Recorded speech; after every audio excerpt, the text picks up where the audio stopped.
Hi everyone, कैसे हो आप लोग। I hope you all are doing well. So guys, last video जो मैंने पोस्ट किया था देन वहाँ पे मुझे काफ़ी सारे लोगों ने कमेंट किया है एंड काफ़ी सारे अपने प्रॉब्लम्स को बता रहे हैं कि उनके साथ कैसे कैसे स्कैम हुआ। तो मुझे बहुत ही ज़्यादा बुरा लग रहा है उनके लिए, बिकॉज मेरे साथ भी उसी तरीके से स्कैम हुआ है। तो मुझे तो काफ़ी ज़्यादा बुरा भी लग रहा है एंड काफ़ी गुस्सा भी आ रहा है कि हाँ, ऐसा क्यों हुआ।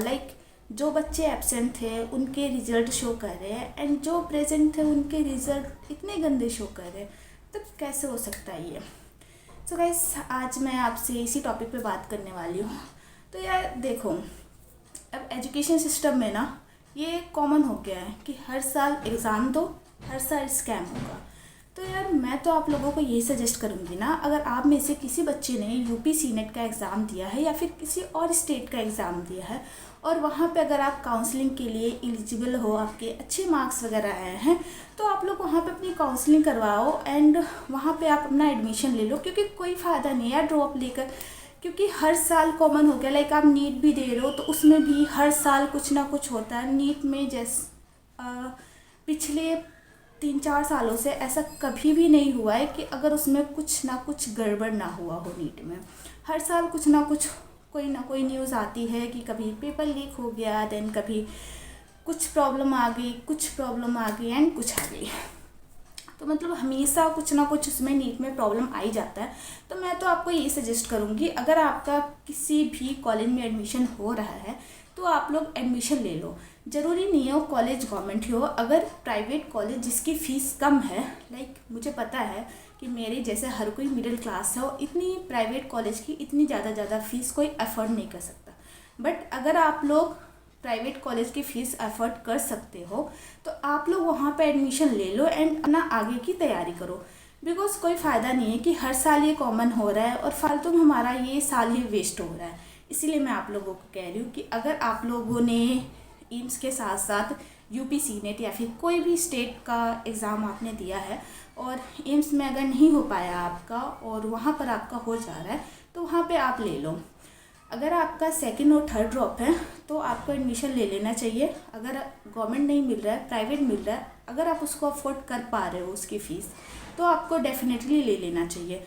बट अगर आपका फर्स्ट ड्रॉप है और आपको लगता है कि हाँ, इस साल अगर एक और बार मैं मेहनत करूँगी तो मेरा हो जाएगा, देन आपको ड्रॉप ले लेना चाहिए। मुझे ऐसा लगता है। बाकी आप लोग बताओ कि आप लोगों को क्या लगता है एंड आप लोगों का कौन सा अटैम्प्ट था, आप लोगों का कौन सा ड्रॉप था, और अगर आप लोग ड्रॉप लेने वाले हो या फिर नहीं लेने वाले हो या फिर आप लोगों के पास कोई प्लान भी है, तो ये आप मुझे कमेंट में ज़रूर बताना। सो गाइस, अब बात करते हैं मेरी। आप लोगों ने मुझसे कमेंट सेक्शन में पूछा था कि मेरा सीनेट का, यूपी सीनेट का क्या हुआ। मैं आपको बता देती हूँ कि मैंने यूपी सीनेट का एग्ज़ाम नहीं दिया था। इस साल मैंने सिर्फ एम्स बीएससी नर्सिंग के लिए ही प्रिपेयर किया था, क्योंकि मुझे यूपी सीनेट का देना ही नहीं था। लास्ट ईयर मैंने यूपी सीनेट का एग्ज़ाम दिया था तो वहाँ पे मैं क्वालिफाई हो गई थी। मेरी रैंक आई थी 724, ऑल ओवर रैंक आई थी। जनरल कैटेगरी से हूँ तो कोई भी कैटेगरी का मुझे बेनिफिट नहीं मिला था। ऑल ओवर रैंक आई थी 724। बट वहाँ पे काउंसलिंग के लिए मैंने रजिस्टर भी किया था, लेकिन मैंने काउंसलिंग के लिए रजिस्टर करने के बाद भी अपनी काउंसलिंग मैंने कैंसिल कर दिया था।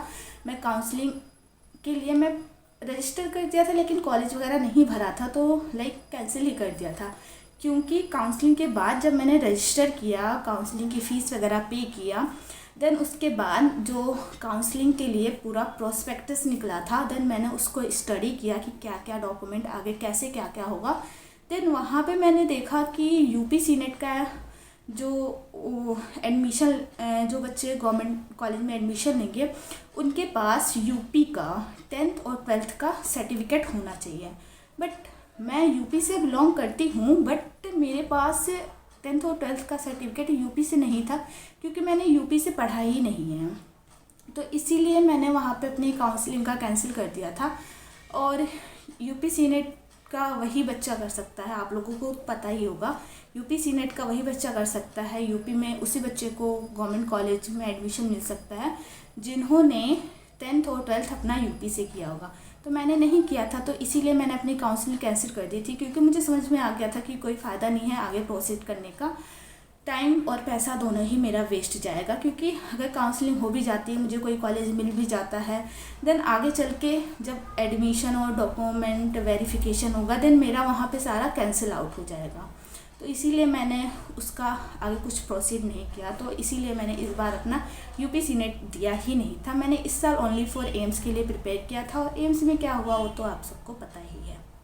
बट अगर आप लोग एलिजिबल हो यूपीसी नेट के लिए, देन आप लोग वहाँ पे अपनी काउंसलिंग करवाओ एंड अपना एडमिशन ले लो। तो आज की वीडियो बस इतना ही थी, मैं यहीं पे एंड करती हूँ।